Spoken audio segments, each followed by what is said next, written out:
அழகான காலை வேளை. ஆசிரியர் மாணவர்களை சந்திக்க வந்தார் வகுப்பறைக்கு. அவர்கிட்ட நிறைய வெள்ளை கலரில் வினாத்தாள் இருந்துச்சு. எல்லாருக்கும் ஒரு உத்தரவு கொடுத்தாரு. அதாவது எல்லாருக்கும் கொடுத்ததுக்கப்புறம் எல்லார் கையிலையும் வினாத்தாள் வந்ததுக்கப்புறம் தான் பிரித்து பார்க்கணுன்னு. அதே மாதிரி எல்லாருக்கும் வந்துச்சு. எல்லாரும் பிரித்து பார்த்தாங்க.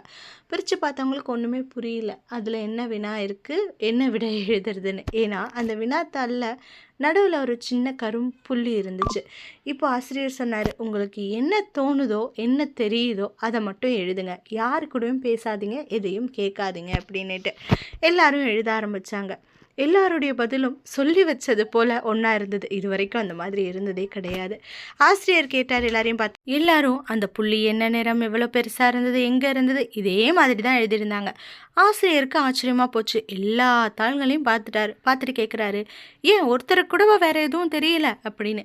மாணவர்களுக்கு அதிர்ச்சி. வேறு ஒன்றுமே இல்லைங்களே ஐயா அப்படின்னு கேட்டாங்க. அப்போ அந்த ஆசிரியர் சொன்னார், அந்த புள்ளியை பார்த்தீங்களே, அதை தவிர அவ்வளோ ஒரு வெள்ளை நிறம் இருந்தது இல்லையா, வெள்ளைத்தாள், அந்த இடத்த ஏன் உங்களுக்கு யாருக்குமே தெரியும்? நம்ம எப்பவும் குறைகளை மட்டுமே பார்த்துக்கிட்டு இருக்கோம், இருக்கிற நல்லதை பார்க்கறதில்ல அப்படின்னு சொல்லிட்டு.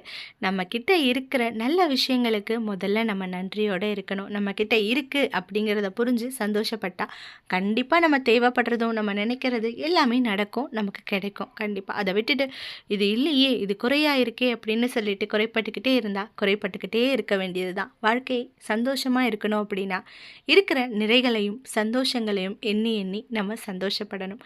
அதுக்கு நன்றியோடு இருந்தால் கண்டிப்பாக நல்லது நடக்கும். அதுக்கப்புறமா அந்த பள்ளி வகுப்பறையில் இருந்த மாணவர்கள் இதை புரிஞ்சுக்கிட்டாங்க. நீங்கள் எல்லாரும் புரிஞ்சுக்கிட்டீங்களா?